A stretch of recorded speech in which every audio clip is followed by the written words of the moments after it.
Kebakaran Asrama Kodam. Wahai putus sampai. Kebakaran Asrama Kodam, kebakaran. Kobaran api pertama kali muncul disertai dengan ledakan dari sebuah tiang listrik. Warga sekitar penghuni asrama pun panik dan berusaha menyelamatkan diri serta mencari peralatan seadanya untuk memadamkan kobaran api.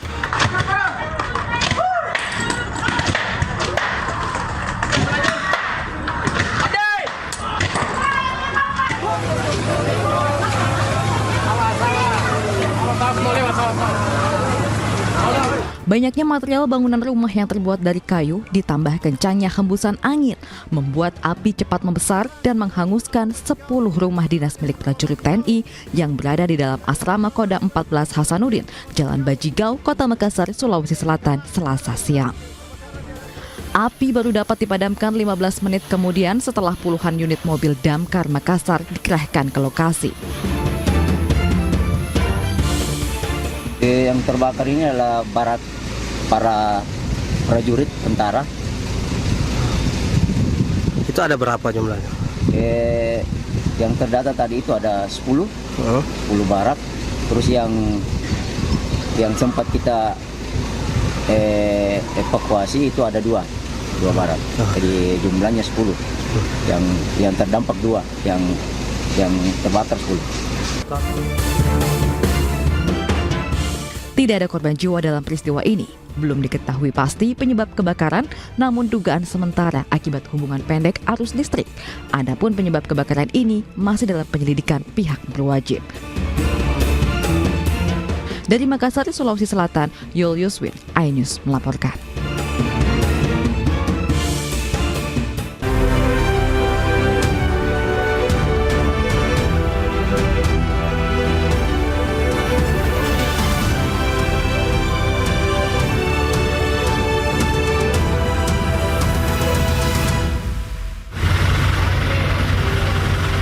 17 kapal nelayan yang tengah bersandar di dermaga Kota Pekalongan, Jawa Tengah terbakar.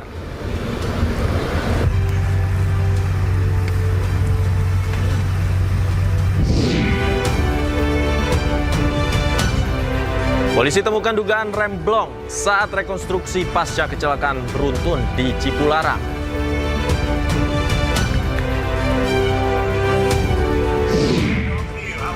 Fine, thank you. Presiden Prabowo Subianto menelpon Donald Trump, sampaikan sukacita atas terpilihnya Trump sebagai Presiden Amerika Serikat.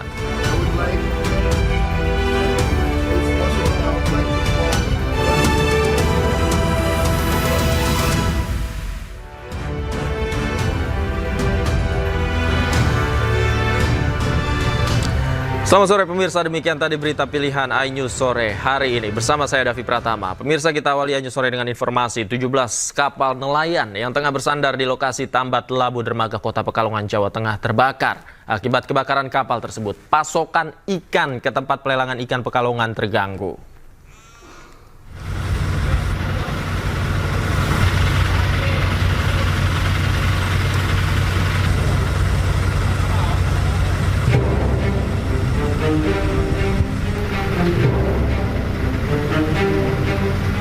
Kobaran api membakar 17 kapal nelayan yang sedang bersandar di Pelabuhan Perikanan Nusantara, Kota Pekalongan, Jawa Tengah. Api diduga berasal dari kapal KM Nusantara, kemudian merembet ke kapal-kapal di sebelahnya. Lebih dari 6 mobil pemadam kebakaran dibantu mobil BPBD setempat dan kendaraan water cannon milik Polres Pekalongan Kota dikerahkan ke lokasi untuk memadamkan api. Banyaknya bahan bakar minyak di dalam kapal serta material yang mudah terbakar membuat petugas mengalami kesulitan untuk memadamkan api. Hingga kini belum diketahui penyebab kebakaran, sementara polisi masih terus mendalami peristiwa ini dengan memeriksa beberapa saksi. Ya, sejauh ini kami mengerahkan semua anggota yang ada, termasuk juga dari negara terdekat ya. Dari Kabupaten Batang, dari Kabupaten Pekalongan, kita kerahkan untuk membantu memadamkan kapal yang terbakar. Kesulitannya apa nih, Pak? Kesulitan di lapangan yang pertama jelas armada kami memang kurang selangnya itu memang kurang menjangkau lokasi kebakaran. Ya, jadi jarak jangkauannya memang terbatas. Namun kita akan berupaya semaksimal mungkin agar penanganan kebakaran ini segera selesai. Sudah berapa kapal yang terbakar? Ini kurang lebih itu hampir 17 kapal. Tidak ada korban jiwa dalam insiden kebakaran ini, namun kerugian material ditaksir mencapai miliaran rupiah. Dari Pekalongan, Jawa Tengah, Suryono Soekarno, iNews melaporkan. Kecelakaan beruntun terjadi di tol Cipularang, kilometer 92 arah Jakarta, Senin sore. Diduga kecelakaan beruntun yang melibatkan truk dengan belasan kendaraan tersebut diakibatkan rem truk yang membawa muatan berat tidak berfungsi.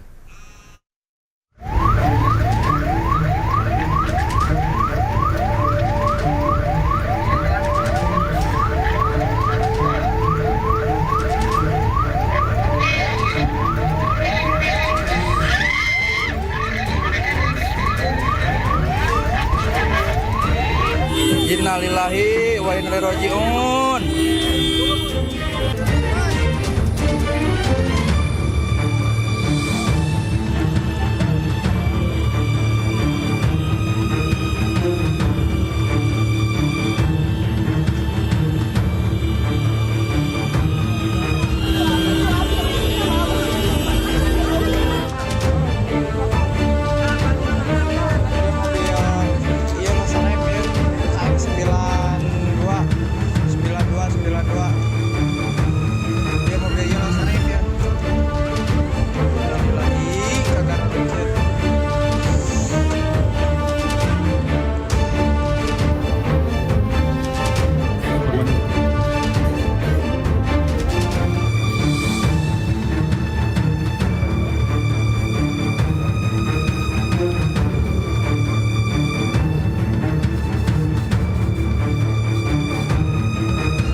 Pasca kecelakaan beruntun di kilometer 92 tol Cipularang, Jawa Barat yang melibatkan belasan kendaraan, Selasa pagi kepolisian melakukan rekonstruksi untuk mengetahui penyebab kecelakaan beruntun yang menyebabkan puluhan orang terluka dan 1 orang meninggal dunia.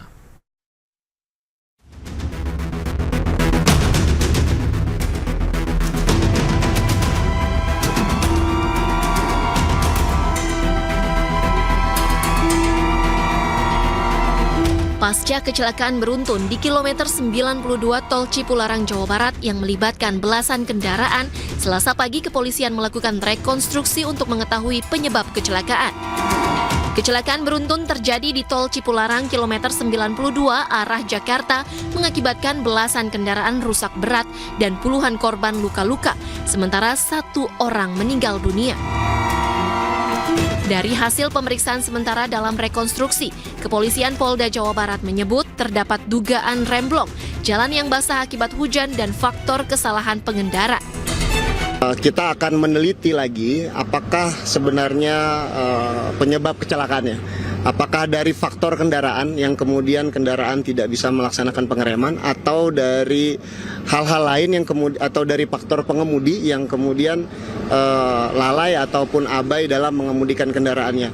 Ini membutuhkan fakta-fakta dan alat bukti yang ada di lapangan untuk menyimpulkannya nanti. Kepolisian Polda Jawa Barat mengimbau bagi pengguna jalan agar tetap waspada saat menggunakan jalur Cipularang di cuaca hujan. Selain itu, diimbau juga bagi pengendara untuk selalu memeriksa kondisi kendaraan secara berkala. Dari Jawa Barat, Hamzah Hasibuan, Novan Dwi Kusuma, Sadu Danto, iNews melaporkan. Sejumlah korban luka kecelakaan yang menjalani perawatan di Rumah Sakit Abdul Rajak Purwakarta. Sementara korban meninggal dunia sudah dibawa oleh pihak keluarga untuk dimakamkan. Hingga Selasa pagi, sebanyak 6 orang korban kecelakaan yang menderita luka ringan sudah diperbolehkan pulang ke rumahnya masing-masing. Sedangkan pengemudi truk bernama Rauf masih menjalani perawatan secara intensif. Rauf mengalami luka parah di bagian pinggang sehingga belum bisa dimintai keterangan. Sementara korban yang meninggal dunia sudah dibawa oleh pihak keluarga ke daerah Srengseng, Jakarta untuk dimakamkan. Hingga saat ini jumlah korban yang mengalami luka parah dan ringan masih menjalani perawatan di RSU Rojak sebanyak 22 orang.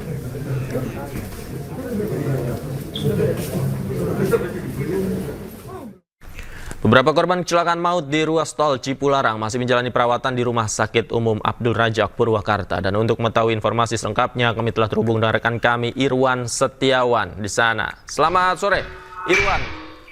Berapa korban yang saat ini masih dirawat? Baik, mohon informasi di pihak rumah sakit. Untuk jumlah korban baru semuanya itu 30 orang, termasuk yang meninggal dunia. Untuk 7 orang, termasuk 7 orang sudah diperbolehkan pulang atau untuk melanjutkan perawatan di rumah sakit di tempat mereka tinggal. Dan sekarang yang masih dirawat ada 22 orang, 5 diantaranya luka berat dan 1 dirawat di ruang UHC. Baik Irwan, bagaimana dengan kondisi sopir truk sendiri? Hingga saat ini apakah sudah bisa dimintai keterangan? Sementara untuk sopir truk sendiri, tadi sekitar jam 2:30 informasinya sudah meninggalkan rumah sakit dan dibawa oleh petugas oleh pihak kepolisian ke Polres Surakarta. Mungkin sekarang sedang diminta keterangan di Polres Surakarta. Di sini sudah tidak ada untuk sopir truk tersebut. Oke, artinya sopir truk sudah bisa dimintai keterangan ya? Karena informasi yang kami dapatkan kemarin mengalami luka cukup parah di pinggangnya dan belum bisa dimintai keterangan oleh polisi, Irwan. Betul. Tadi juga pas sopir tersebut dibawa ke Polres Surakarta, rekan-rekan media di sini juga pada kecolongan, mereka menganggap masih dirawat di sini. Ternyata sudah ketika ditanyakan kepada petugas rumah sakit, ternyata sopir tersebut sudah tidak ada, sudah dibawa ke Polres Surakarta untuk dimintai keterangan. Bagaimana dengan korban luka yang saat ini masih berada di rumah sakit? Sudah berapa yang dimintai keterangan oleh polisi dan yang belum? Untuk korban yang di sini belum diminta keterangan karena walaupun mereka sebagian besar adalah luka ringan, namun mereka masih dalam perawatan di sini, mungkin menunggu mereka sudah pulih. Demikian. Baik Irwan, informasinya korban meninggal dunia sudah dibawa pihak keluarga. Kapan Irwan? Untuk korban yang meninggal dunia sudah dibawa oleh pihak keluarga tadi malam. Tadi malam dibawa oleh pihak keluarga ke Jakarta. Betul. Sudah dibawa oleh pihak keluarganya tadi malam. Oke. Secara umum bisa Anda gambarkan bagaimana situasi saat ini di rumah sakit? Apakah masih ada lalu lalang keluarga yang ingin menjenguk anggota keluarganya yang dirawat di sana? Baik. Untuk korban yang dirawat di rumah sakit ini sudah tidak di ruang UGD lagi, melainkan sudah dirawat di ruang rawat di lantai 2 dan lantai 3. Jadi sudah tidak terlihat lagi keluarga korban yang mundar-mandir di sini di ruang UGD. Jadi mereka sudah di ruangan masing-masing, di ruang rawat inap di atas. Demikian.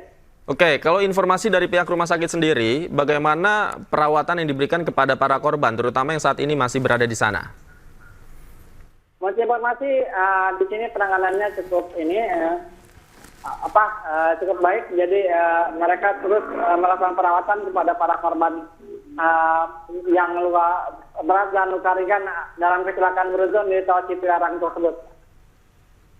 Baik, Irwan, terakhir informasi yang Anda dapatkan dari polisi saat ini, apa fokus yang dilakukan oleh polisi usai memintai keterangan dari sopir truk?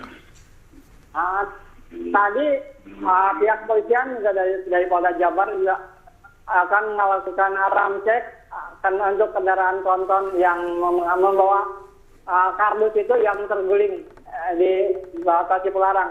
Namun ramcek tersebut batal dilakukan karena KNKT tidak datang dan petugas visum. Jadi yang memeriksa kendaraan truk tronton tersebut hanya dari petugas Inapis dari Satreskrim Polres Surakarta. Oke, artinya belum ada pemeriksaan lebih lanjut khususnya dari pihak KNKT ya Irwan? Betul. Tadi tidak rencananya hari ini akan pemeriksaan untuk kendaraan truk tronton tersebut. Oke, rencananya hari ini KNKT akan memeriksa secara langsung bagaimana kondisi truk di sana. Terima kasih Irwan Setiawan atas laporan Anda langsung dari RSU Abdul Rajak Purwakarta. Selamat bertugas kembali. Selamat sore. Setidaknya 17 kendaraan terlibat kecelakaan beruntun yang terjadi di ruas tol Purbalenyi kilometer 92 Purwakarta, Jawa Barat. Kecelakaan mengakibatkan 1 orang meninggal dunia dan 27 orang lainnya terluka.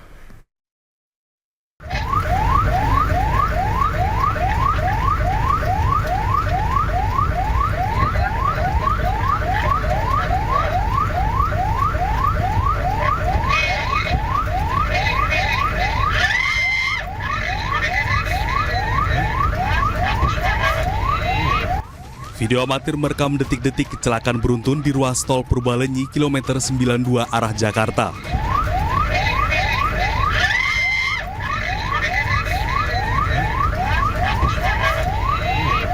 Innalillahi wa inna ilaihi raji'un.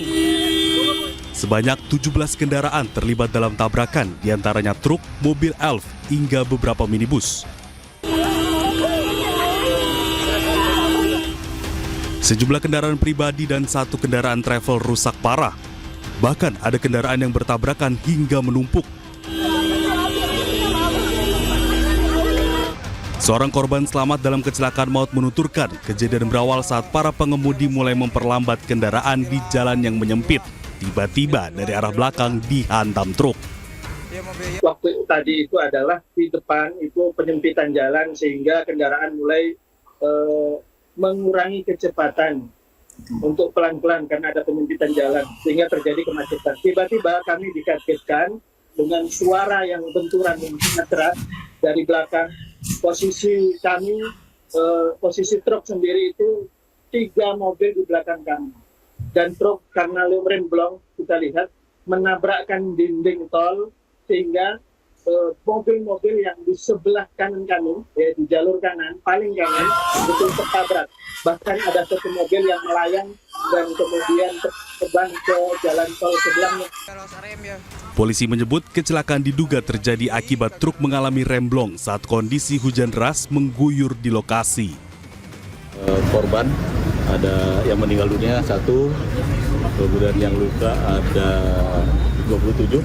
Didapatkan fakta untuk posisi persneling ada di gigi 4, ya, artinya ini gigi tinggi, sementara di situ turunan. Ya. Kemudian kita juga masih mencari jejak-jejak rem yang ada di sana. Ya. Jadi penyebabnya kita masih selidiki. Akibat kecelakaan 1 orang tewas dan 27 orang lainnya luka-luka.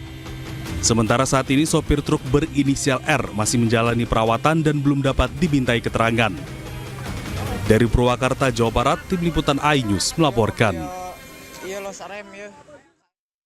Kita ke informasi lain, pemirsa. Tim Basarnas mengevakuasi badan pesawat latih yang mendarat darurat di Pantai Cemara Sewu Indah, Cilacap, Jawa Tengah. Badan pesawat latih yang dipiloti 2 siswa penerbang asal Libya itu untuk sementara dievakuasi menjauh dari bibir pantai untuk menghindari pasang air laut.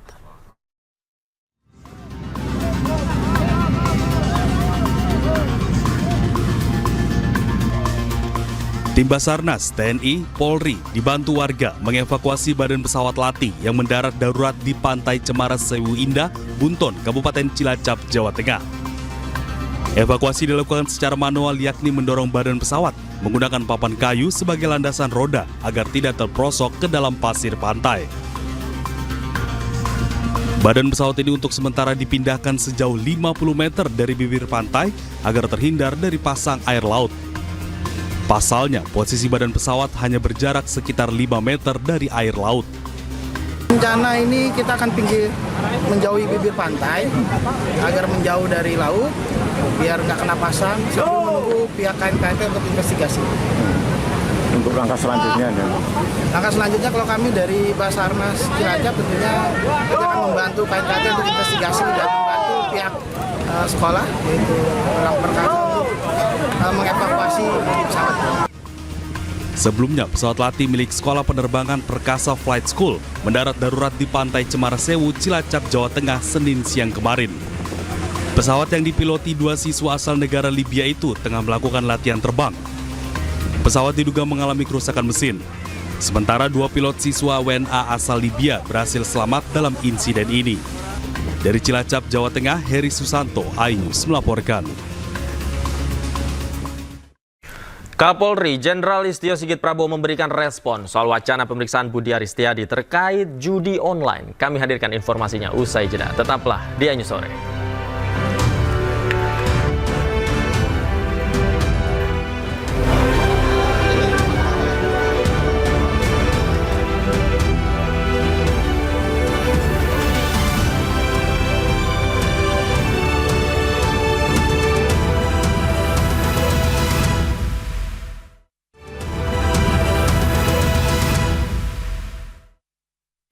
Kembali di iNews Sore, pemirsa, tersangka kasus promosi judi online sekaligus kreator konten asal Sukabumi Gunawan Satbor keluar dari tahanan usai penahanannya ditangguhkan oleh polisi. Satbor bahkan diangkat menjadi duta anti judi online.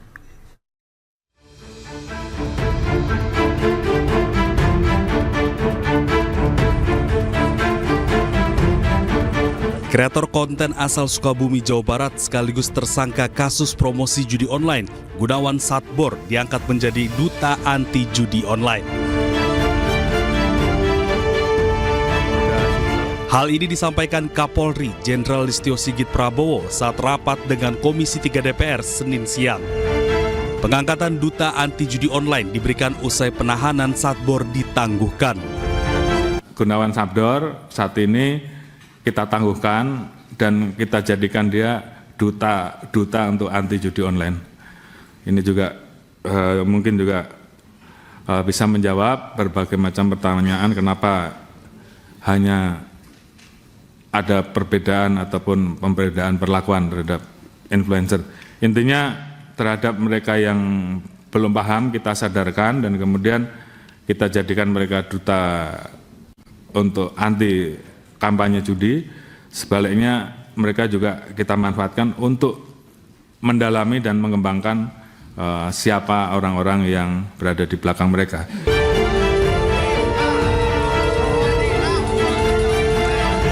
Sementara pasca menangguhan tahanan Gunawan Satbor, aktivitas warga Babakan Baru, Desa Bojong Kembar, Kecamatan Cikembar, Kabupaten Sukabumi, Jawa Barat kembali ramai oleh jogetan ayam patuk khas Gunawan Satbor.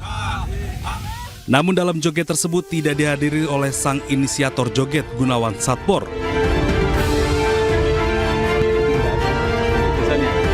Kenapa? Jadi gini Bapak Ibu semua ya, boleh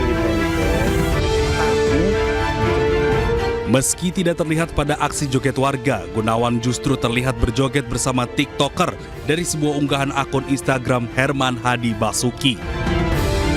Dalam konten Gunawan terlihat mengajarkan 2 TikTokers berseragam polisi cara berjoget ayam patuk.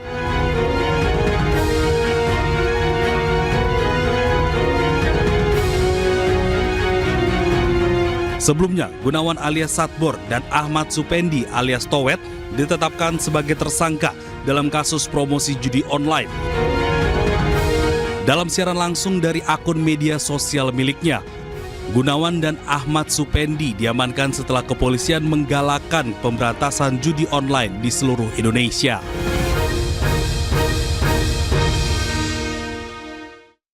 Pemirsa, Kapolri Jenderal Listio Sigit Prabowo memberikan respon soal wacana pemeriksaan Budi Ari terkait judi online. Kapolri menyebut jika ditemukan bukti-bukti yang mengarah pada nama tertentu akan langsung diperiksa.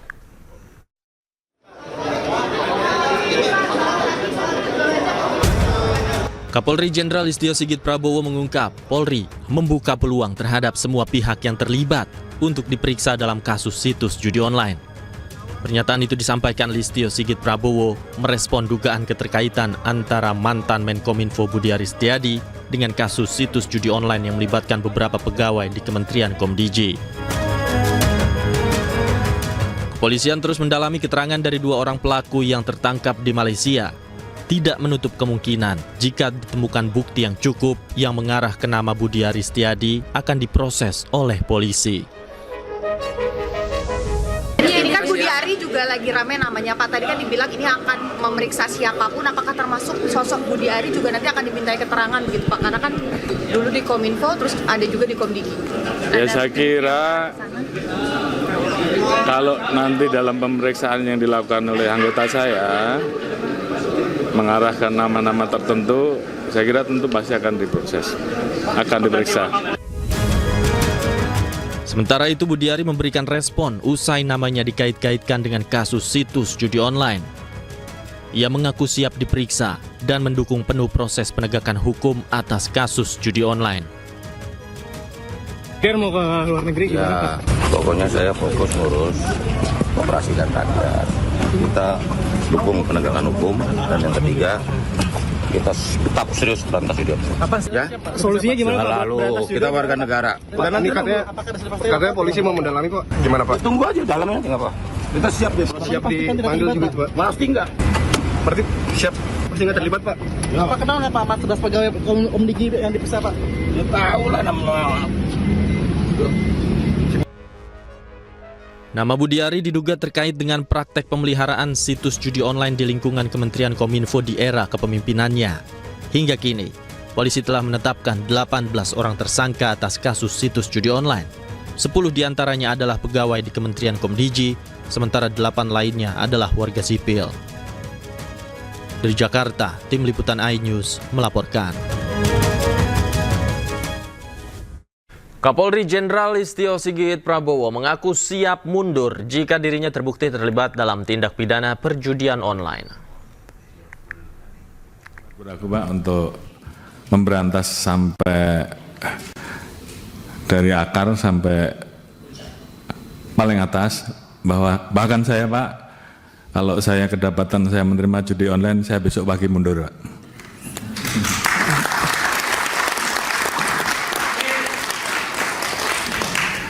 Demikian juga terhadap anggota saya sudah perintahkan untuk berantas judi online. Jadi kalau di antara rekan-rekan tidak melaksanakan hanya 2, Anda terlibat, itu yang pertama, atau membiarkan, atau takut. Jadi saya kira pilihannya kalau tidak sanggup silahkan mundur. Sama dengan saya Pak. Sementara itu, Satreskrim Polres Cimahi menangkap 5 selebgram asal kota Cimahi dan Bandung Barat karena terlibat judi online. Kelima tersangka berperan sebagai afiliator dan mendapat keuntungan belasan juta rupiah. Berangkat mahal dari belakang kenal. Tim Satgas Astacita Reskrim Polres Cimahi mengamankan 5 selebgram asal kota Cimahi dan Bandung Barat karena terlibat judi online. SN, SG, Nil, Dam, dan Ava ditangkap setelah mempromosikan judi online lewat media sosial mereka. Para tersangka berperan sebagai afiliator dan mempromosikan judi online lewat postingan Instastory mereka. Dari tangan tersangka, polisi mengamankan 5 ponsel, bukti postingan judi online dan akun media sosial kelima tersangka, serta postingan situs judi online. Salah satu selebgram yang juga merupakan ibu rumah tangga mengaku baru menjalankan aksinya selama 6 bulan dan sudah dapat keuntungan 11 juta lebih.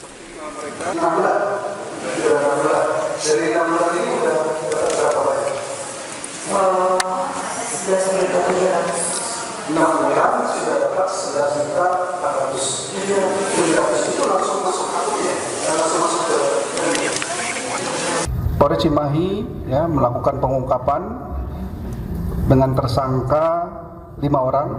Ya. Kemudian modusnya adalah para pelaku ini menggugah ya postingan baik cerita atau story di akun sosial media di Instagram, kemudian disematkanlah link-link unggahan di ceritanya yang dilakukan oleh para pelaku itu, link-link judi ya, akun judi, sehingga pada saat kita klik story-nya secara otomatis kita akan masuk ke dalam aplikasi judi online yang memang sangat meresahkan di Indonesia ya. Atas perbuatannya, para tersangka terancam hukuman maksimal 10 tahun penjara dan denda maksimal 10 miliar rupiah. Dari Bandung, Jawa Barat, Yono Wahyu, iNews melaporkan. Pemirsa, 20 orang di Bojonegoro, Jawa Timur ditangkap Satreskrim Polres Bojonegoro. Mereka ditangkap saat kedapatan main judi online di warung-warung yang ada di Bojonegoro dan sekitarnya.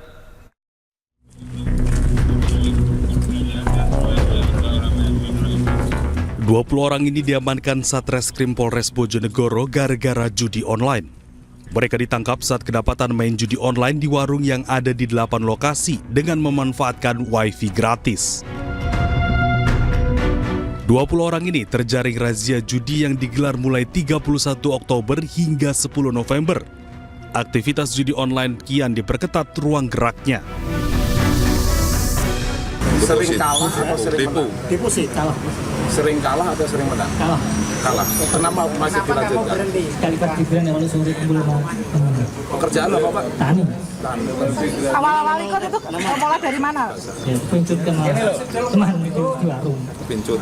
Mendapatkan berhasil mengamankan 20 orang pelaku judi online dengan permainan yaitu judi pragmatik dan judi togel. Dan barang bukti yang disita yaitu 20 handphone berbagai merek beserta perputaran uang sejumlah setelah dihitung oleh Kasat Reskrim dan jajaran sejumlah kurang lebih 60 juta rupiah. Para pelaku dijerat dengan Undang-Undang Nomor 11 Tahun 2008 tentang Informasi dan Transaksi Elektronik dan Pasal 3030 KUHP. Mereka terancam hukuman 10 tahun penjara.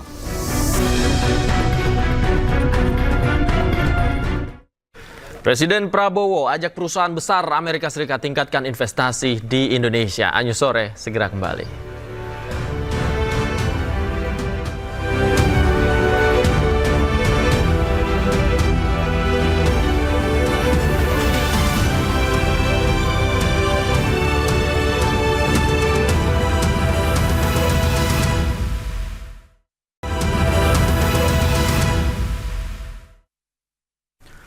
Pemirsa, Wakil Presiden Gibran Rakabuming Raka mengecek langsung layanan pengaduan lapor Mas Wapres Selasa siang. Setibanya di posko layanan pengaduan lapor Mas Wapres di Istana Wapres Jakarta, Gibran langsung memantau sejumlah pengaduan yang disampaikan warga pada Selasa siang. Adapun layanan ini dimulai sejak Senin kemarin dan telah menerima 55 aduan dari masyarakat yang berada di berbagai wilayah, tidak hanya dari Jabodetabek. Layanan lapor Mas Wapres ini dibuka dari hari Senin sampai dengan hari Jumat sejak pukul 8 pagi hingga pukul 14 waktu Indonesia Barat.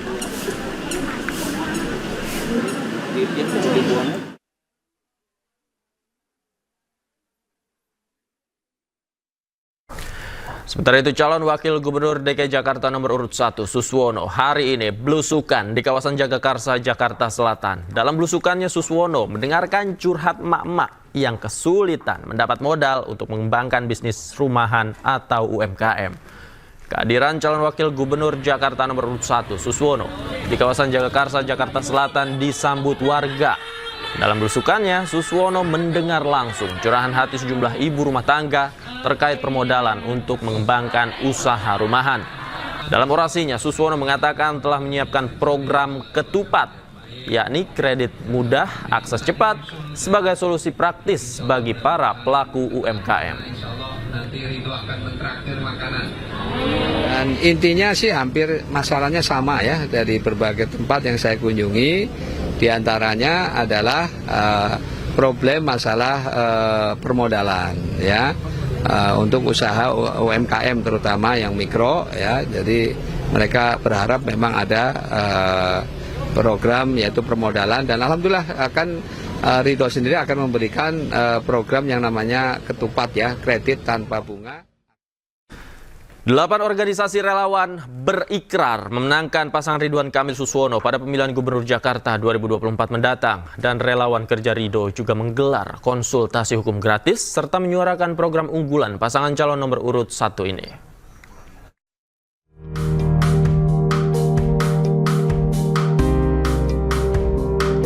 8 organisasi relawan mendeklarasikan dukungannya untuk Cagup dan Cawagup Ridwan Kamil Suswono di posko pemenangan Ridho Cikini, Jakarta Pusat. Para relawan siap memenangkan pasangan calon nomor urut 1 ini untuk satu putaran agar dapat menghadirkan kemajuan dan kesejahteraan warga Jakarta. Deklarasi ini turut dihadiri anggota Dewan Pengarah Tim Pemenangan Ridho Bambang Waluyo Joyo Hadikusumo yang akrab disapa Jojo Wahab dan Wakil Ketua Bidang Penggalangan Relawan Ridho Arif Rahman. Bang Ridwan Kamil ini berkali-kali menyampaikan saya ini hanya punya program 50%. Yang 50% itu adalah aspirasi masyarakat. Nah, disinilah teman-teman ini hadir untuk memberikan dukungan sehingga pada satu hari nanti bahwa Jakarta ini akan kita buat maju secara bersama-sama. Sebagai bentuk dukungan, relawan kerja pasangan Ridho juga menggelar konsultasi hukum gratis di Kramat Lontar, Jakarta Pusat. Kegiatan ini diselenggarakan guna memberikan solusi atas permasalahan yang sedang dihadapi warga Jakarta.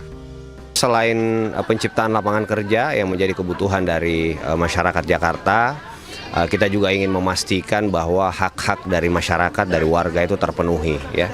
Nah, hak-hak inilah yang akan terus dikawal oleh teman-teman dari RK Lau ini. Relawan kerja Ridho juga mengenalkan program-program unggulan pasangan ini, serta manfaat yang dapat dinikmati masyarakat jika Ridwan Kamil Suswono memimpin Jakarta. Tim Liputan iNews melaporkan. Calon Wakil Gubernur Jakarta nomor urut 3 Rano Karno atau Sidul belusukan ke Pasar Tanah Abang, Jakarta Pusat. Kedatangan Sidul disambut meriah nyanyian Persija, Jakarta Kota Gue.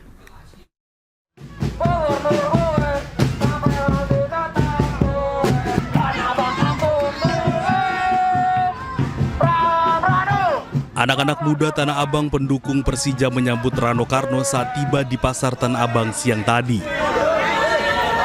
Mereka menyanyikan lagu Persija Jakarta Kota Gue dengan penuh semangat. Sidul berkeliling Pasar Tanah Abang mulai dari Blok A hingga Blok B. Tidak hanya berkeliling, Sidul juga menyapa pengunjung dan berdialog dengan para pedagang Pasar Tanah Abang. Dul menampung aspirasi pedagang yang berharap nasib mereka diperhatikan di tengah gempuran jualan online.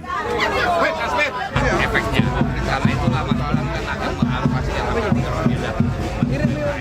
kemudian nanti kita akan ada treatment khusus untuk penyewa gedung. Jadi mudah-mudahan kita bisa membantu. Dan alhamdulillah kan pemerintah pusat juga sudah membuktikan semua UMKM kan pinjaman di bank sudah dibuktikan, itu arti indikasi bahwa ekonomi Indonesia akan mulai bergerak. Sebelum belusukan ke pasar, Dul sempat berkampanye di pelataran Istana Kurma di Jalan KH Mas Mansur, Tanah Abang. Dul bersama tokoh Betawi Bim Benyamin bernyanyi bersama lagu Sidul Anak Betawi.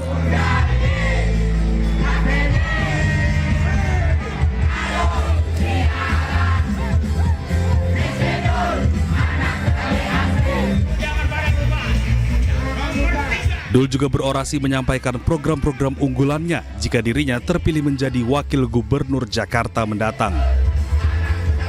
Dari Jakarta, Endang Priyono, iNews melaporkan. Sementara debat kedua Pilgub Jawa Tengah berlangsung panas, adu yel-yel para pendukung hingga adu strategi pimpin Jawa Tengah mewarnai debat kedua.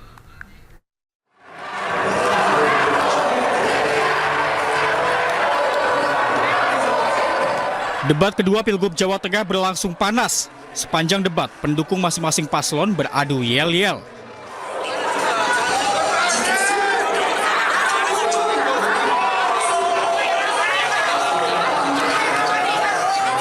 Suasana debat pun sempat memanas setelah pendukung masing-masing paslon beradu yel-yel. Namun kondisi masih bisa dikendalikan oleh panitia debat. Tak hanya antar pendukung, debat antar calon gubernur dan calon wakil gubernur pun juga berlangsung cukup panas. Masing-masing paslon pun saling serang akan program yang diusung lawannya.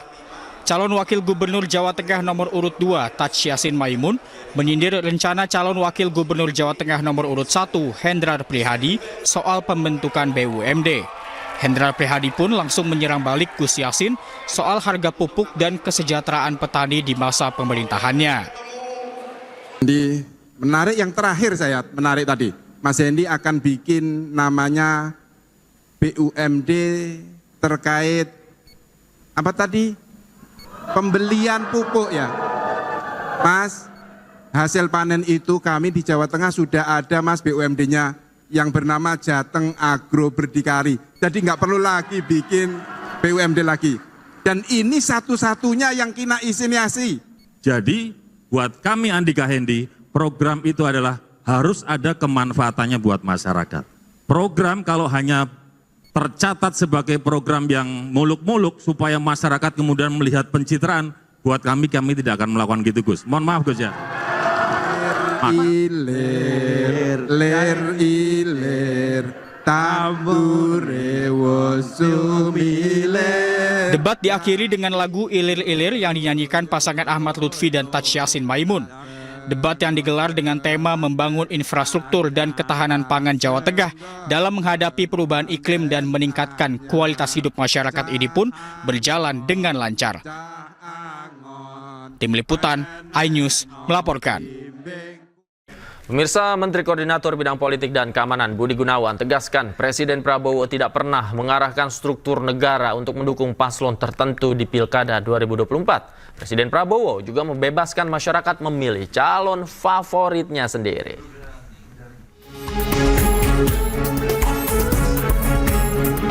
Menko Polhukam Budi Gunawan buka suara terkait video pernyataan dukungan Presiden Prabowo kepada salah satu paslon di Pilkada 2024. Menko Polhukam tegaskan Presiden Prabowo tidak pernah mengarahkan struktur negara untuk mendukung salah satu paslon. Kalau pertanyaannya apakah sesuai aturan boleh atau tidak, maka jawabannya dari sisi aturan yang kami lihat tidak ada hal yang dilanggar. Yang patut kita puji dari Bapak Presiden, beliau tidak mengarahkan struktur negara ini untuk bergerak memenangkan salah satu paslon. Pemirsa, Presiden Prabowo ajak perusahaan besar Amerika Serikat tingkatkan investasi di Indonesia. Ajakan tersebut disampaikan saat pertemuan dengan perwakilan perusahaan di Amerika Serikat.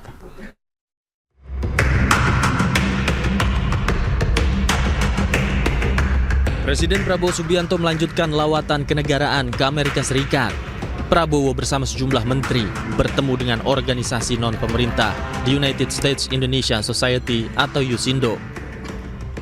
Dalam pertemuan itu hadir pemimpin perusahaan besar Amerika Serikat seperti Freeport-McMoRan, Boeing, ExxonMobil, dan perusahaan besar lainnya. Total ada 25 pihak, baik dari Indonesia maupun Amerika Serikat yang ikut dalam pertemuan tersebut. Prabowo mendorong peningkatan investasi dari perusahaan-perusahaan tersebut. Ya, saya sangat gembira pertemuan tadi dengan perusahaan-perusahaan terbesar ya di Amerika dan di dunia. Mereka sangat terlibat dalam perekonomian Indonesia, dalam pembangunan Indonesia. Sudah lama mereka di Indonesia dan mereka terus percaya dengan Indonesia, dengan ekonomi Indonesia, dan saya juga mendorong mereka untuk terus melakukan investasi, ikut serta dalam rencana pembangunan kita.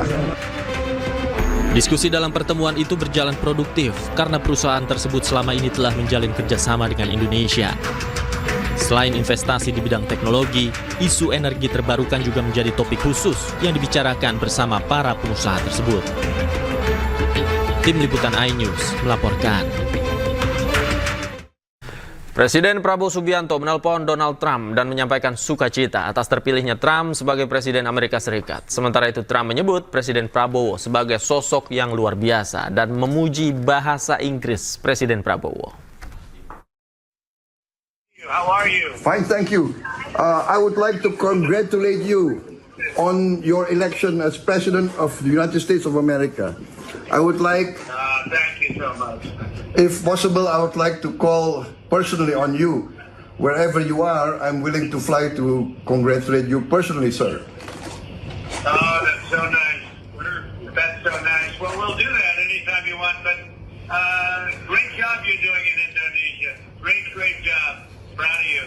Sir, Really amazing. And your English is so good. Yes, sir, I've been, Very good, the English. all my training is American, sir. That's great. We had a great election in the U.S. We had a great election. It's amazing what happened. We had tremendous success. The most successful in over 100 years, they say, and it's a great honor. So it gives me a very big mandate to do things properly. And of course, we were all shocked when they tried to assassinate you, but we are very happy that the Almighty protected you, sir. Yes, I got very lucky. I just happened to be in the right place in the right direction. Otherwise, I wouldn't be talking to you right now. I got quite lucky, actually. Yes, sir. And somebody was protecting me, I guess. Yeah. It's, how are you doing? Everything good? Yes, sir. Everything good? Yes, sir. And I also had the honor of hosting Mr. Jared Kushner, and I hope to keep in touch with him again. That's good. Well, whenever you're around, you let me know, and I'd like to also get to your country sometime. It's incredible. The job that you're doing is incredible. Thank you, sir. You're a very respected person. Sir. And I give you credit for that. It's not easy. Thank you, sir. It's not easy. I'll try to call on you at your convenience, sir, if it's possible.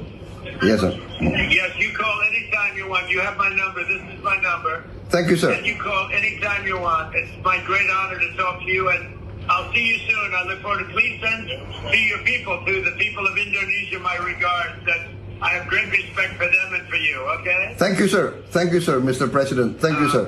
Once again, congratulations. Thank you very much, and we'll talk to you soon. Take care of yourself. Thank you, sir. Bye. Thank you, sir. Thank you.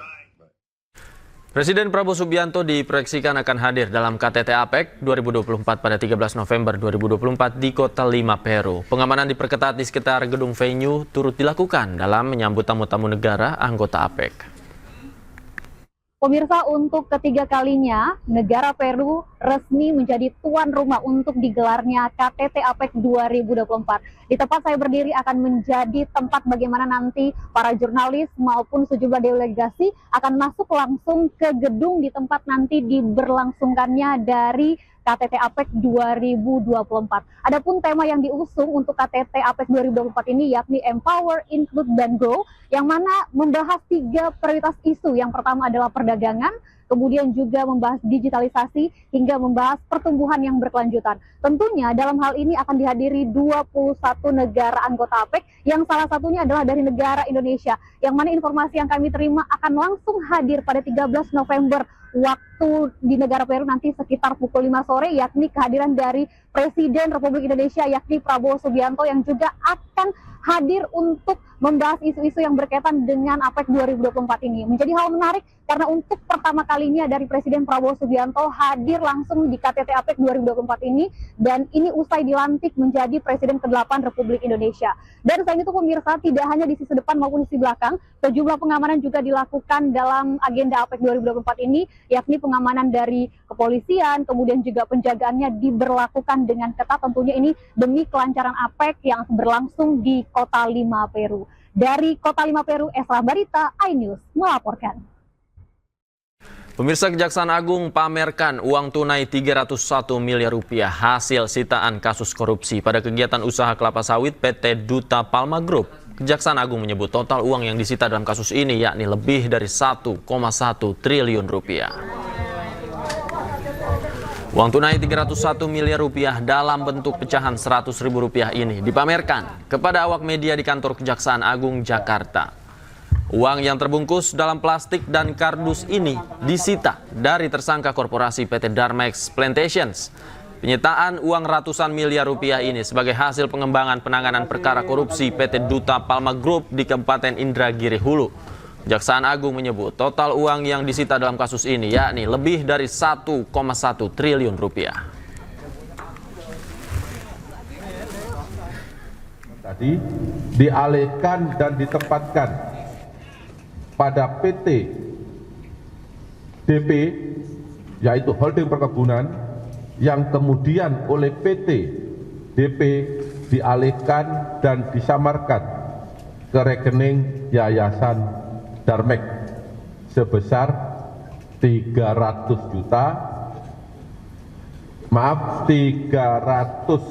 miliar 986 juta 366.605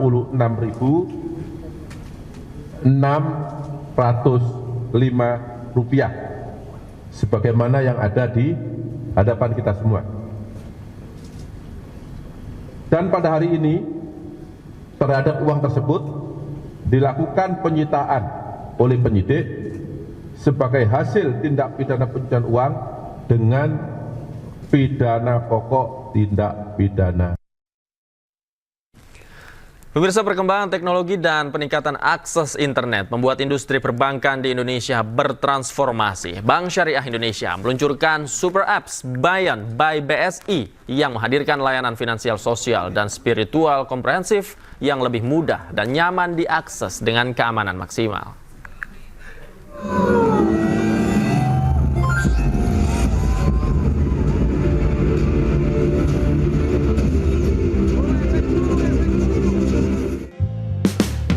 PT Bank Syariah Indonesia Tbk resmi meluncurkan Super App Beyond by BSI dalam acara Grand Launching di Parkir Timur Senayan Gelora Bung Karno, Jakarta. Direktur Utama BSI Heri Gunardi mengungkapkan bahwa Super App Beyond by BSI didukung teknologi dan infrastruktur IT yang mumpuni, mencakup pengembangan teknologi baru serta peningkatan keamanan cyber. Nah, Super App ini adalah dari sisi teknologi stack, ya, lebih maju, lebih bagus, lebih aman, ya, itu ditempatkan di cloud, ya. Kemudian UI UX-nya juga sangat bagus, ya, dan user friendly. Kemudian Super App ini tidak hanya bisa mendukung transaksi keuangan, ya, tapi juga bisa transaksi untuk sosial dan juga spiritual. Menteri BUMN Erick Thohir mengapresiasi langkah BSI yang terus melakukan inovasi dan transformasi sehingga terus berkembang dan membalikan stigma industri perbankan syariah. Stigma bahwa bank syariah itu ketinggalan, old school. Ya, ini kita bisa buktikan sekarang dengan digitalisasi, friendly. Hari ini BSI meluncurkan Beyond, di mana ini tadi yang disampaikan oleh Pak Dirut memudahkan untuk semua nasabah untuk bisa menggunakannya. Super App Beyond by BSI telah digunakan lebih dari 100.000 pengguna sejak diluncurkan di App Store dan Play Store pada 26 Oktober lalu. Dan pemirsa, iNews sore selanjutnya akan ditemani rekan saya Angelika Devagam. Selamat malam Angel, ada informasi apa lagi di iNews sore selanjutnya? Ya, selamat malam Davi. Setelah jeda, ada informasi seputar kebakaran yang menghanguskan 4 ruangan rumah sakit Dara Ashifa di Banjarharjo di Brebes, Jawa Tengah. Dan diduga kebakaran akibat meledaknya sebuah genset karena hubungan pendek arus listrik. iNews sore akan segera kembali.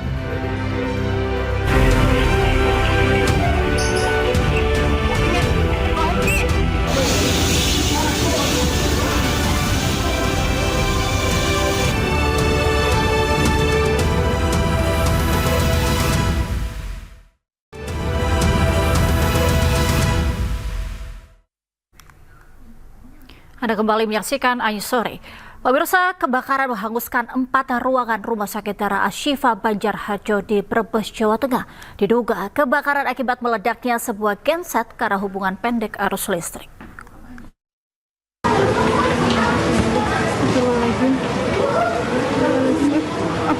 Cepet banget sih.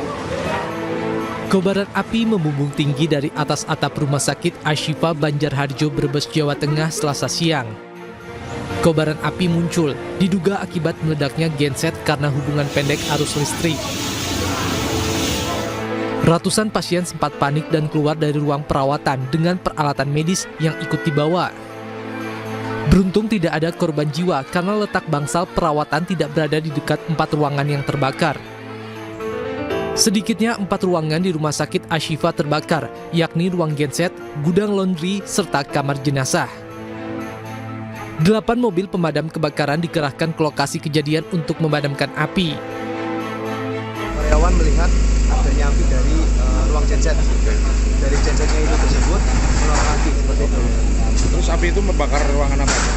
Ada 4 ruangan, ada ruangan jenazah, kamar mayat, ada ruangan genset, ada laundry, terus satunya ada ruang gudang sarkas. Ya.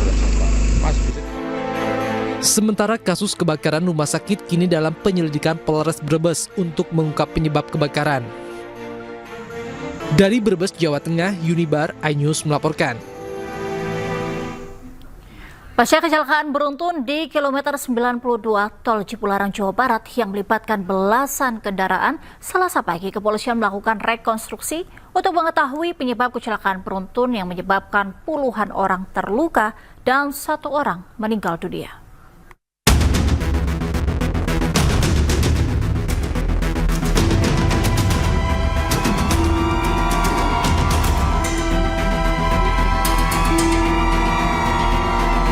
Pasca kecelakaan beruntun di kilometer 92 Tol Cipularang, Jawa Barat yang melibatkan belasan kendaraan, Selasa pagi kepolisian melakukan rekonstruksi untuk mengetahui penyebab kecelakaan. Kecelakaan beruntun terjadi di Tol Cipularang kilometer 92 arah Jakarta mengakibatkan belasan kendaraan rusak berat dan puluhan korban luka-luka, sementara 1 orang meninggal dunia. Dari hasil pemeriksaan sementara dalam rekonstruksi, Kepolisian Polda Jawa Barat menyebut terdapat dugaan remblong, jalan yang basah akibat hujan dan faktor kesalahan pengendara. Kita akan meneliti lagi apakah sebenarnya penyebab kecelakaannya. Apakah dari faktor kendaraan yang kemudian kendaraan tidak bisa melaksanakan pengereman, atau dari hal-hal lain yang kemudian, atau dari faktor pengemudi yang kemudian lalai ataupun abai dalam mengemudikan kendaraannya. Ini membutuhkan fakta-fakta dan alat bukti yang ada di lapangan untuk menyimpulkannya nanti. Kepolisian Polda Jawa Barat mengimbau bagi pengguna jalan agar tetap waspada saat menggunakan jalur Cipularang di cuaca hujan. Selain itu, diimbau juga bagi pengendara untuk selalu memeriksa kondisi kendaraan secara berkala. Dari Jawa Barat, Hamzah Hasibuan, Novan Dwi Kusuma, Sadudanto, iNews melaporkan. Dan untuk mengetahui informasi selengkapnya, kami telah terhubung dengan Kabid Humas Polda Jawa Barat, Kombes Pol Jules Abraham Abbas. Selamat malam. Selamat malam, Mbak Angel. Ya, selamat malam, Pak Jules. Pak Jules, informasi yang kami terima bahwa tadi sore ini telah dilakukan olah TKP di lokasi kejadian kecelakaan begitu, Pak. Bagaimana proses olah TKP pada sore tadi, Pak? Baik, jadi pertama-tama tentunya saya menyampaikan turut berduka cita terhadap korban yang meninggal, ya. Kemudian kami juga dari Polda Jawa menyatakan keprihatinan terhadap kejadian di kilometer 92B Tol Cipularang. Dalam hal ini juga saya sedikit meluruskan, Mbak Angel, mungkin bahwa olah TKP kejadian atau pasca kecelakaan lalu lintas kemarin tanggal 11 November kurang lebih sekitar pukul 15.15 waktu Indonesia Barat itu kita lakukan pada pagi hari tadi. Jadi tepatnya pada tanggal 12 November 2024 kita lakukan sebelumnya pengalihan arus, rekayasa arus lalu lintas dilakukan sejak pukul 7.45 sampai dengan 8.45. Jadi kurang lebih 1 jam kita melakukan pengalihan arus, kita keluarkan kendaraan-kendaraan yang dari arah Bandung akan menuju ke Jakarta. yaitu melalui gerbang tol Cikamuning.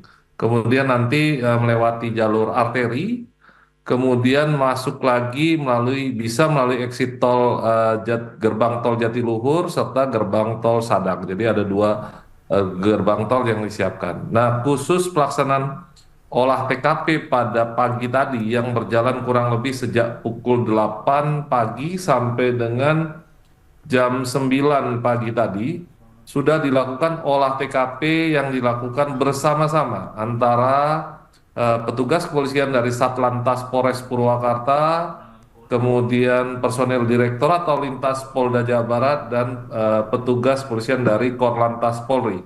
Dan sejauh ini proses olah TKP yang tadi pagi telah diterapkan itu dengan menggunakan tentunya metode TAA, ya, Traffic Accident Analysis.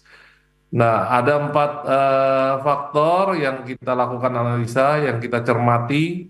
Di antaranya adalah faktor kendaraan, kemudian faktor pengemudinya sendiri, lalu ada faktor jalan, dan faktor cuaca juga. Ini juga menjadi salah satu faktor yang kita cermati. Jadi dalam proses olah TKP tadi pagi, alhamdulillah puji Tuhan sudah berjalan dengan baik, dan saat ini yang perlu saya informasikan juga kepada Mbak Angel dan pemirsa iNews, setelah tadi pagi dilakukan olah TKP dengan menggunakan metode TAA, pihak pengelola jalan tol untuk mengantisipasi kejadian berulang terjadi kecelakaan kembali, maka sebelum kilometer 92 telah diberlakukan rekayasa satu arah, jadi satu lajur yang dapat digunakan, sehingga tentu ini mengurangi lajur jalan yang bisa digunakan pengguna jalan tol sebagai pasti. Baik, Pak Jules tadi menyampaikan bahwa ada sejumlah faktor yang dianalisis begitu ya, ada dugaan rempong pada kendaraan, kemudian faktor pengemudinya juga begitu yang menjadi turut serta yang dianalisis untuk ditinjau lebih lanjut dalam olah TKP ini. Apakah sudah ada pemeriksaan Pak mengenai pengemudi dari truk yang diduga menyebabkan kecelakaan tersebut?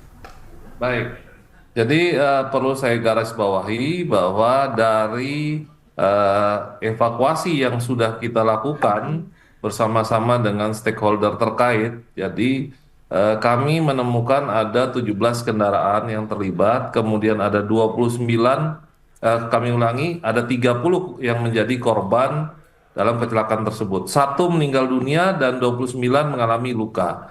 Nah, untuk pengemudi kendaraan truk adalah merupakan salah satu yang mengalami luka, sehingga yang bersangkutan juga dirawat di Rumah Sakit Abdul Rojak Purwakarta. Sejauh ini sudah dilakukan koordinasi antara Kapolres Purwakarta AKBP Lili dengan pihak rumah sakit, ya. Nah, tentunya hal ini juga menjadi perhatian kita, di mana dalam penanganan itu telah dilakukan upaya-upaya yang ada, ya, termasuk tentunya bagaimana tindak lanjut dari proses pemeriksaan yang akan dilakukan oleh pihak Polres Purwakarta, dalam hal ini selaku penyidik kecelakaan lalu lintasnya itu sendiri. Nah, perlu saya sampaikan bahwa dari hasil koordinasi sampai dengan siang hari tadi antara pihak Kapolres Purwakarta dengan pihak rumah sakit, jadi jam 12 yang tadi juga masih dilakukan observasi oleh tim dokter yang menangani di Rumah Sakit Abdul Rojak Purwakarta. Nah, sore hari ini direncanakan apabila nantinya sudah tidak dilakukan observasi dan penanganan terhadap yang bersangkutan, maka akan langsung diserahkan kepada petugas kami dari Polres Purwakarta, sehingga bisa secepatnya kita lakukan interogasi kepada yang bersangkutan. Begitu, Mbak Edi. Baik, Bapak, ini artinya bahwa sopir yang mengendarai truk tersebut masih dalam perawatan intensif ya Pak ya di rumah sakit, sehingga belum ada proses pemeriksaan mengenai kecelakaan ini kepada dugaan tersangka dari sang sopir ini, Pak. Benar, Mbak Angel. Jadi sampai siang hari tadi, kurang lebih sampai jam 12 siang memang saya mendapat informasi dari Kapolres Purwakarta yang bersangkutan masih dalam observasi dan dalam penanganan oleh pihak Rumah Sakit Abdul Rojak Purwakarta. Nah, mudah-mudahan sore hari ini atau malam hari ini yang bersangkutan sudah lebih sehat, sudah bisa siap untuk mendapatkan perawatan secara berobat jalan barangkali, sehingga yang bersangkutan bisa diserahkan kepada kami, pihak kepolisian, untuk selanjutnya dapat secepatnya kita lakukan interogasi kepada yang bersangkutan. Begitu, Mbak. Baik.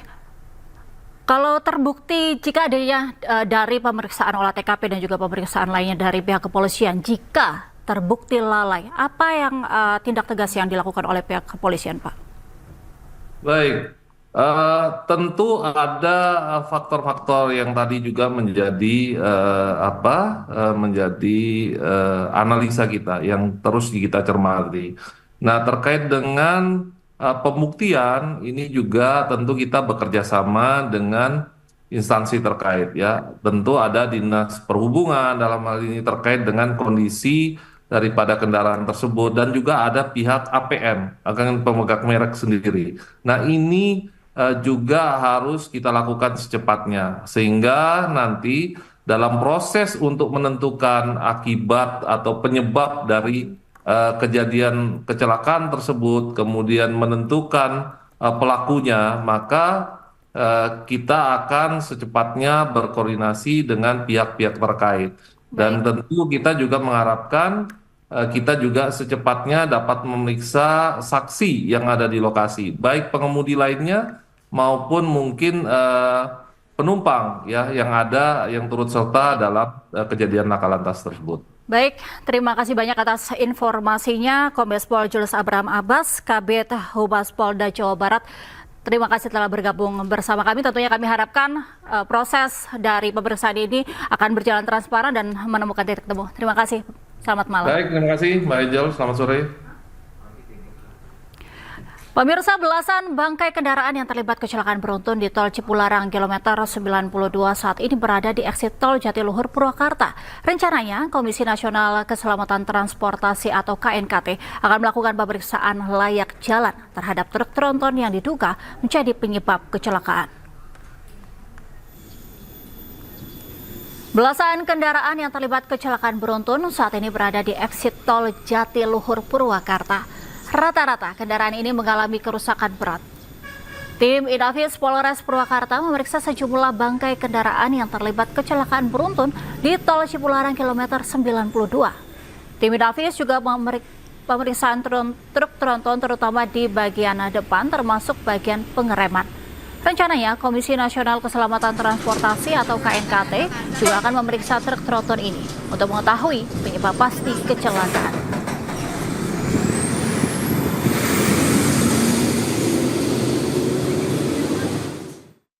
Pemirsa, sejumlah korban luka kecelakaan yang menjalani perawatan di Rumah Sakit Abdul Rojak Purwakarta. Sementara korban meninggal dunia sudah dibawa oleh pihak keluarga untuk dimakamkan. Sementara itu, hingga Selasa pagi, sebanyak 6 orang korban kecelakaan yang menderita luka ringan sudah diperbolehkan pulang ke rumahnya masing-masing. Sedangkan pengemudi truk bernama Rauf masih menjalani perawatan intensif. Rauf mengalami luka parah di bagian pinggang sehingga belum bisa dimintai keterangan. Sementara korban yang meninggal dunia sudah dibawa oleh pihak keluarga ke daerah Srengseng, Jakarta untuk dimakamkan. Hingga saat ini, jumlah korban yang mengalami luka parah dan ringan masih menjalani perawatan di RSU Rojak sebanyak 22 orang.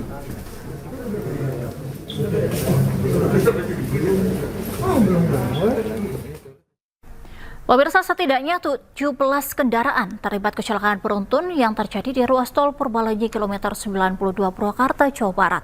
Kecelakaan mengakibatkan 1 orang meninggal dan 27 orang lainnya terluka.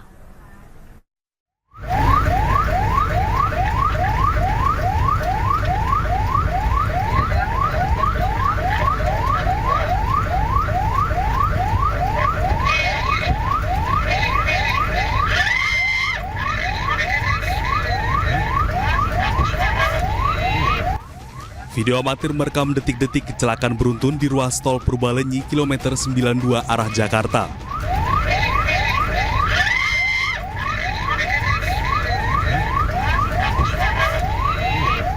Innalillahi wa inna ilaihi raji'un. Sebanyak 17 kendaraan terlibat dalam tabrakan, diantaranya truk, mobil elf, hingga beberapa minibus. Sejumlah kendaraan pribadi dan satu kendaraan travel rusak parah. Bahkan ada kendaraan yang bertabrakan hingga menumpuk. Seorang korban selamat dalam kecelakaan maut menuturkan kejadian berawal saat para pengemudi mulai memperlambat kendaraan di jalan yang menyempit. Tiba-tiba dari arah belakang dihantam truk. Waktu tadi itu adalah di depan itu penyempitan jalan sehingga kendaraan mulai mengurangi kecepatan untuk pelan-pelan karena ada penyempitan jalan sehingga terjadi kemacetan. Tiba-tiba kami dikagetkan dengan suara yang benturan yang sangat keras dari belakang. Posisi kami, posisi truk sendiri itu 3 mobil di belakang kami. Dan truk karena remblong kita lihat menabrakkan dinding tol sehingga mobil-mobil yang di sebelah kanan kami, ya, di jalur kanan, paling kanan, betul tertabrak. Bahkan ada satu mobil yang melayang dan kemudian terbang ke jalan tol sebelahnya.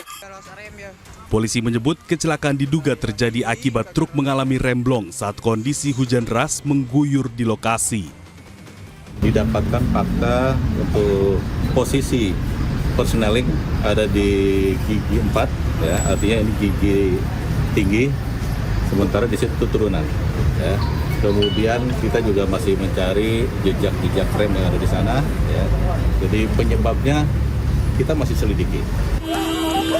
Akibat kecelakaan, 1 orang tewas dan 29 orang lainnya luka-luka. Sementara saat ini sopir truk berinisial R masih menjalani perawatan dan belum dapat dimintai keterangan. Dari Purwakarta, Jawa Barat, Tim Liputan iNews melaporkan. Pemirsa, Menteri Usaha Mikro Kecil dan Menengah atau UMKM Maman Abdurrahman melakukan lawatan perdana sebagai Menteri UMKM ke Kalimantan Barat. Kunjungan itu dilakukan guna memastikan penyaluran kredit usaha mikro agar tepat sasaran dan berkualitas.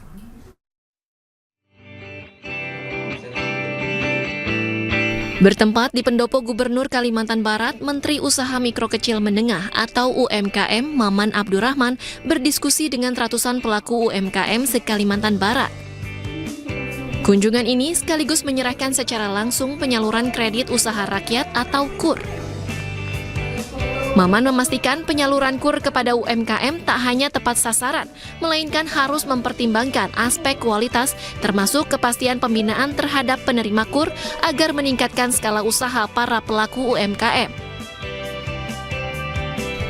Menteri UMKM mencatat realisasi penyaluran KUR secara nasional per 10 November 2024 sebesar Rp246,58 triliun atau sebesar 88 dari target tahun 2024 sebesar Rp280 triliun.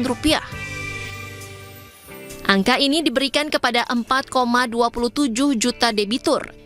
Sementara realisasi penyaluran KUR di Provinsi Kalimantan Barat sebesar Rp3,79 triliun kepada 52.959 debitur. Kita pemerintah akan ikut menggelontorkan ataupun membantu kredit usaha rakyat yang kita peruntukkan untuk betul-betul bagi para pelaku UMKM. Namun di sisi lain aspek kualitas juga harus kita pertimbangkan. Apa itu aspek kualitas? Jangan sampai uang yang sudah disalurkan itu terbelanjakan untuk hal-hal yang tidak diinginkan, untuk hal tidak produktif. Pemerintah mengupayakan KUR terserap dan dapat diakses optimal melalui sejumlah kebijakan pendukung, termasuk pemberian subsidi bunga dengan mempertimbangkan aspek kualitas. Begitu juga dengan kebijakan penghapusan piutang oleh Presiden Prabowo Subianto kepada jutaan UMKM yang menjadi kebijakan afirmatif dan keberpihakan pemerintah kepada pelaku UMKM. Dari Pontianak, Kalimantan Barat, Ade Firmansyah, iNews melaporkan.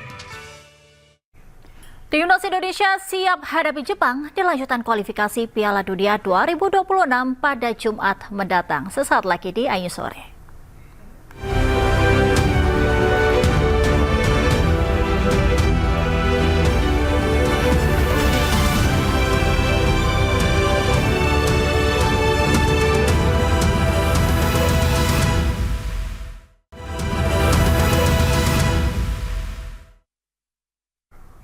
Anda kembali di iNews Sore. Pemirsa, Timnas Indonesia memulai latihan perdana hadapi Jepang dengan latihan ringan di hotel. Mereka akan hadapi Jepang di lanjutan kualifikasi Piala Dunia 2026 pada Jumat besok.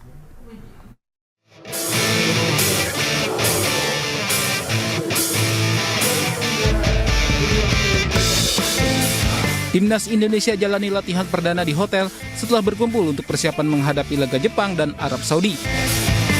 Tidak hanya pemain yang tampil di liga lokal, pelatih Sintayong juga memanggil pemain abroad. Di latihan perdana ini, Timnas hanya berlatih ringan, mulai dari lari-lari kecil hingga berlatih di gym.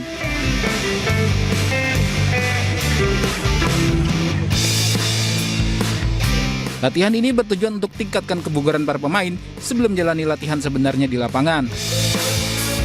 Skuad Garuda akan hadapi Jepang pada Jumat 15 November dan kemudian lawan Arab Saudi di Stadion GBK. Pelatih Sintayong memanggil 27 pemain termasuk pemain yang tampil di luar negeri seperti Martin Pas, Ragnar Oratmangun hingga Jay Itzes. Bek FC Copenhagen yang sedang dalam proses naturalisasi Kevin Dix diperkirakan juga akan memperkuat timnas. Dan pemirsa, untuk mengetahui informasi selengkapnya, kami telah terhubung dengan rekan Dilami Aulia di kawasan Stadion Utama Gelora Bung Karno, Jakarta. Ya, Dilami, bagaimana persiapan Timnas Indonesia menghadapi Jepang pada Jumat besok? Silakan Dilami.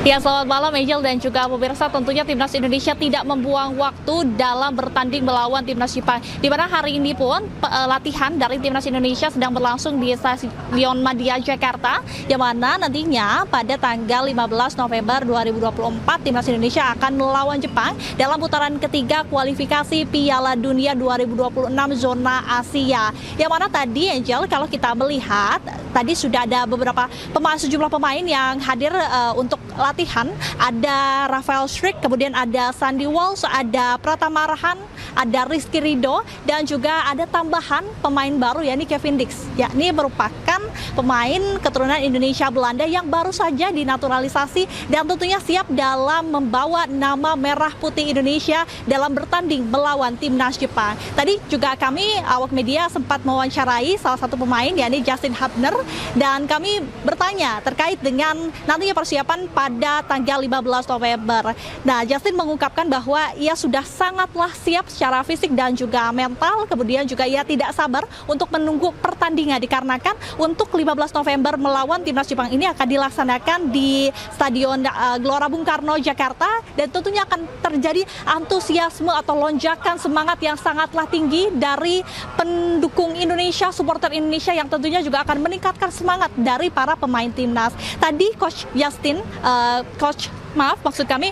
Sintayong juga mengungkapkan bahwa seluruh pemain ini sudah siap dan juga seluruh pemain ini sudah melakukan latihan sejak hari Senin kemarin untuk melakukan persiapan bertanding melawan timnas Jepang. Dan juga tentunya untuk pertandingan kali ini nantinya tidak akan mudah begitu ya, karena melawan timnas Jepang memang sudah sangatlah piawai di Piala Dunia 2026. Tentunya Angel dan juga pemirsa, kita nantikan bersama-sama nantinya tanggal 15 November 2024. Angel.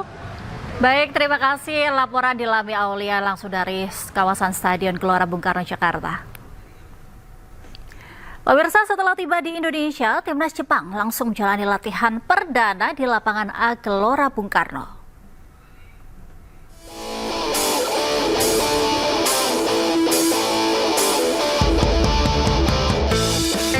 Setelah tiba di Indonesia, timnas Jepang langsung menjalani latihan perdana di lapangan A Gelora Bung Karno.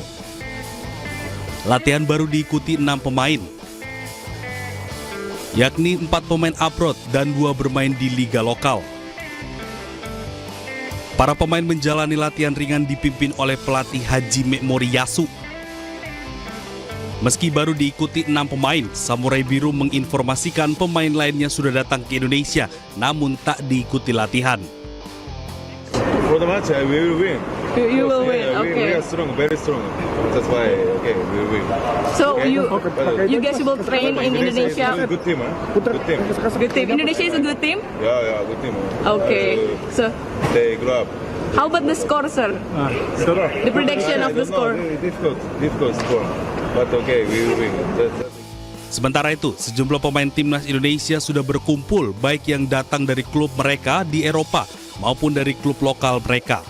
Pemain abroad yang sudah hadir yakni Justin Hubner, Ivan Jenner, Martin Paes, hingga Sandy Walsh. Sementara mayoritas pemain yang bermain di klub 1 Liga Indonesia sudah hadir. Latihan timnas akan segera digelar di Kompleks Senayan, Jakarta. Tim Liputan iNews melaporkan. Pemirsa, iNews sore akan kembali usai jeda. Tetaplah bersama kami.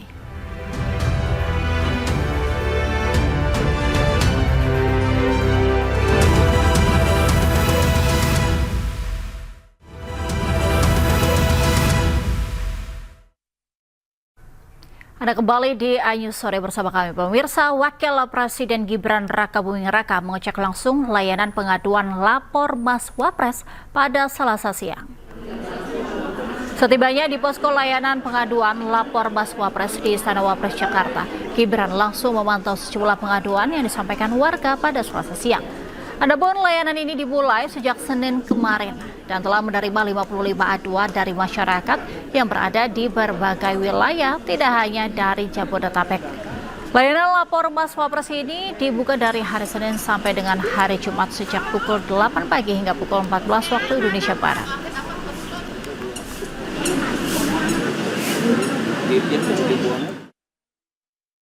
Pemirsa, calon Wakil Gubernur DKI Jakarta nomor urut 1 Suswono hari ini belusukan di kawasan Jagakarsa, Jakarta Selatan. Dalam belusukannya, Suswono mendengarkan curhatan emak-emak yang kesulitan mendapatkan modal untuk mengembangkan bisnis rumahan atau UMKM. Kehadiran calon Wakil Gubernur DKI Jakarta nomor urut 1 Suswono di kawasan Jagakarsa, Jakarta Selatan disambut warga. Dalam belusukannya, Suswono mendengar langsung curahan hati sejumlah ibu rumah tangga terkait permodalan untuk mengembangkan usaha rumahan. Dalam orasinya, Suswono mengatakan telah menyiapkan program ketupat, yakni kredit mudah akses cepat sebagai solusi praktis bagi para pelaku UMKM. Intinya sih hampir masalahnya sama ya dari berbagai tempat yang saya kunjungi. Di antaranya adalah problem masalah permodalan ya untuk usaha UMKM terutama yang mikro ya. Jadi mereka berharap memang ada program yaitu permodalan dan alhamdulillah akan Ridho sendiri akan memberikan program yang namanya ketupat ya, kredit tanpa bunga, akses cepat. Pemirsa, calon Wakil Gubernur Jakarta nomor urut 3 Rano Karno atau Sidul belusukan ke Pasar Tanah Abang, Jakarta Pusat. Kedatangan Sidul disambut meriah nyanyian Persija Jakarta Kota Gue.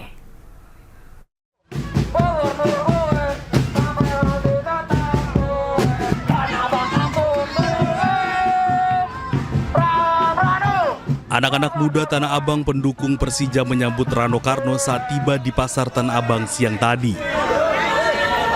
Mereka menyanyikan lagu Persija Jakarta Kota Gue dengan penuh semangat. Sidul berkeliling Pasar Tanah Abang mulai dari Blok A hingga Blok B. Tidak hanya berkeliling, Sidul juga menyapa pengunjung dan berdialog dengan para pedagang Pasar Tanah Abang. Dul menampung aspirasi pedagang yang berharap nasib mereka diperhatikan di tengah gempuran jualan online. Efeknya, karena itu lama-lama kan akan mengalokasi yang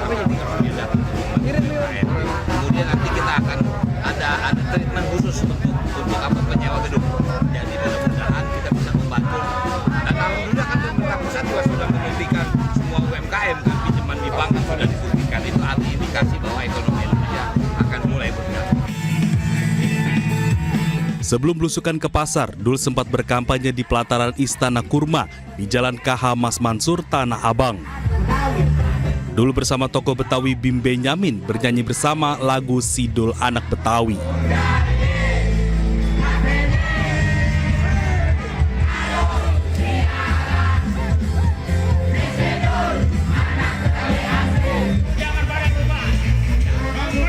Dul juga berorasi menyampaikan program-program unggulannya jika dirinya terpilih menjadi Wakil Gubernur Jakarta mendatang. Dari Jakarta, Endang Priyono, iNews melaporkan. Sementara pemirsa, debat kedua Pilgub Jawa Tengah berlangsung panas. Adu yel-yel para pendukung hingga adu strategi pimpinan Jawa Tengah mewarnai debat kedua.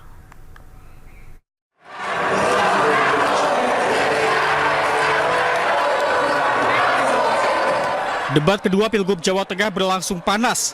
Sepanjang debat, pendukung masing-masing paslon beradu yel-yel.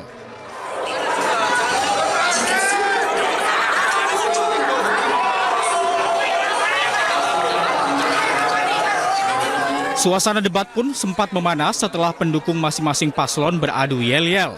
Namun kondisi masih bisa dikendalikan oleh panitia debat. Tak hanya antar pendukung, debat antar calon gubernur dan calon wakil gubernur pun juga berlangsung cukup panas. Masing-masing paslon pun saling serang akan program yang diusung lawannya. Calon wakil gubernur Jawa Tengah nomor urut 2, Taj Yassin Maimun, menyindir rencana calon wakil gubernur Jawa Tengah nomor urut 1, Hendrar Prihadi, soal pembentukan BUMD. Hendrar Prihadi pun langsung menyerang balik Gus Yassin soal harga pupuk dan kesejahteraan petani di masa pemerintahannya.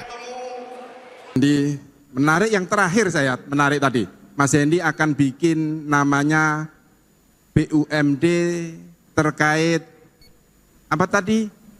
Pembelian pupuk ya.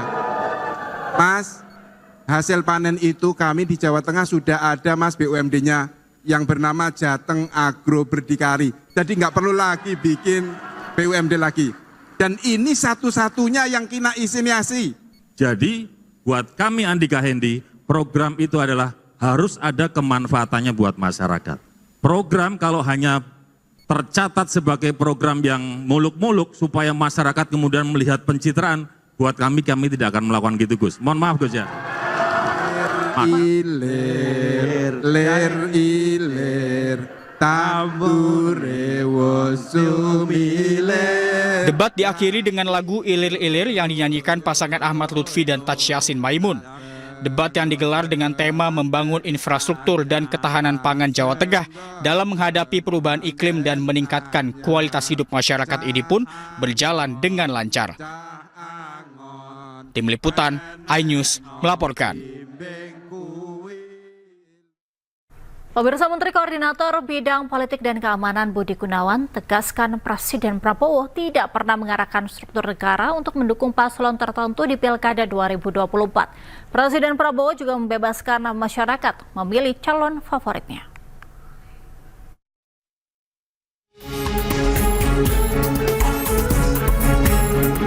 Menko Polhukam Budi Gunawan buka suara terkait video pernyataan dukungan Presiden Prabowo kepada salah satu paslon di Pilkada 2024. Menko Polhukam tegaskan Presiden Prabowo tidak pernah mengarahkan struktur negara untuk mendukung salah satu paslon. Kalau pertanyaannya apakah sesuai aturan boleh atau tidak, maka jawabannya dari sisi aturan yang kami lihat tidak ada hal yang dilanggar. Yang patut kita puji dari Bapak Presiden, beliau tidak mengarahkan struktur negara ini untuk bergerak memenangkan salah satu paslon. Dan menyerahkan sepenuhnya pada rakyat untuk memilih paslon manapun, kan kira-kira begitu. Sebelumnya berada di media sosial, pernyataan dukungan Prabowo atas pencalonan Muhammad Lutfi dan Taj Yassin di Pilkada Jawa Tengah 2024. Tim Liputan iNews melaporkan. Presiden Prabowo ajak perusahaan besar Amerika Serikat tingkatkan investasi di Indonesia. Ajakan tersebut disampaikan saat pertemuan dengan perwakilan perusahaan di Amerika Serikat.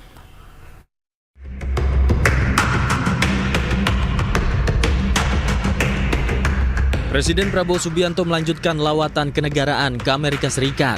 Prabowo bersama sejumlah menteri bertemu dengan organisasi non-pemerintah di United States Indonesia Society atau USINDO.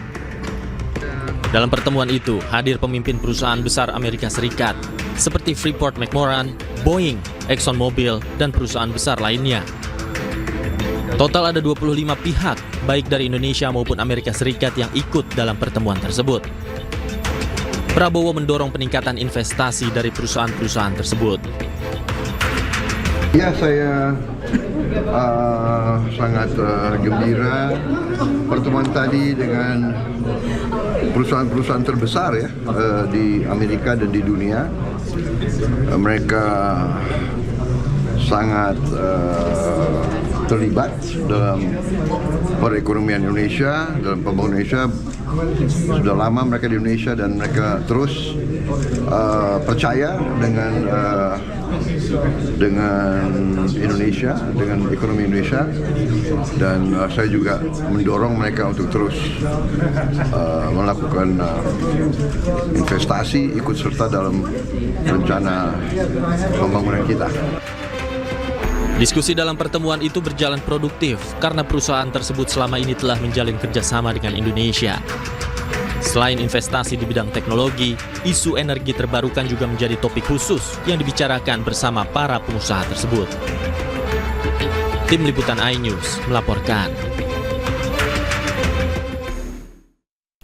Presiden Prabowo Subianto menelpon Donald Trump dan menyampaikan sukacita atas terpilihnya Trump sebagai Presiden Amerika Serikat.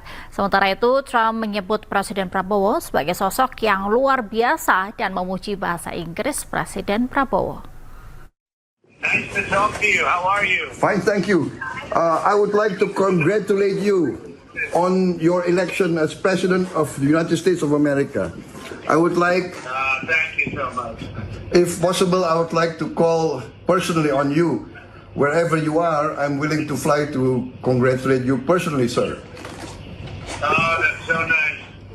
That's so nice. Well, we'll do that anytime you want, but great job you're doing in Indonesia. Great job. Proud of you. Sir, Really amazing. And your English is so good. Yes, sir, I've been... Very good, the English. All my training is American, sir. That's great. We had a great election in the U.S. We had a great election. It's amazing what happened. We had tremendous success. The most successful in over 100 years, they say, and it's a great honor. So it gives me a very big mandate to do things properly. And of course, we were all shocked when they tried to assassinate you, but we are very happy that the Almighty protected you, sir. Yes, I got very lucky. I just happened to be in the right place in the right direction. Otherwise, I wouldn't be talking to you right now. I got quite lucky, actually. Yes, sir. And somebody was protecting me, I guess. Yeah. It's, how are you doing? Everything good? Yes, sir. Everything good? Yes, sir. And I also had the honor of hosting Mr. Jared Kushner, and I hope to keep in touch with him again. That's good. Well, whenever you're around, you let me know, and I'd like to also get to your country sometime. It's incredible. The job that you're doing is incredible. Thank you, sir. You're a very respected person. Sir. And I give you credit for that. It's not easy. Thank you, sir. It's not easy. I'll try to call on you at your convenience, sir, if it's possible. Yes, sir. Pemirsa, Presiden Prabowo Subianto diproyeksikan akan hadir dalam KTT APEC 2024 pada 13 November 2024 di Kota Lima, Peru. Pengamanan diperketat di sekitar gedung venue turut dilakukan dalam menyambut tamu-tamu negara anggota APEC. Dan pemirsa, usai sudah kebersamaan kita dalam Ayus sore hari ini. Cuplikan tayangan berita Ayus dapat Anda saksikan di kanal YouTube @official_inews. Dan jangan lupa saksikan program Rakyat Bersuara bersama rekan Aiman Wicaksono. Saya Angelika Devagam, terima kasih, sampai jumpa.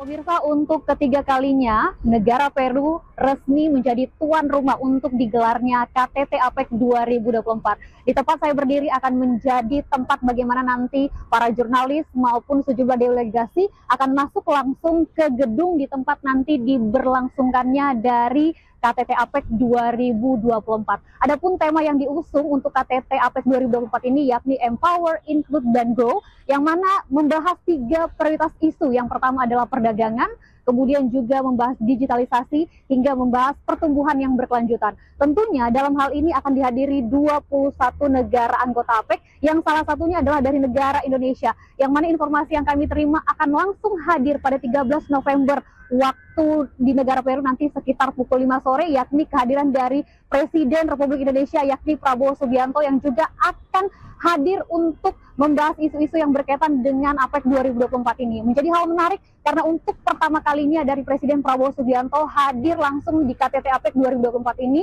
dan ini usai dilantik menjadi Presiden ke-8 Republik Indonesia. Dan selain itu pemirsa, tidak hanya di sisi depan maupun di sisi belakang, sejumlah pengamanan juga dilakukan dalam agenda APEC 2024 ini, yakni pengamanan dari kepolisian, kemudian juga penjagaannya diberlakukan dengan ketat, tentunya ini demi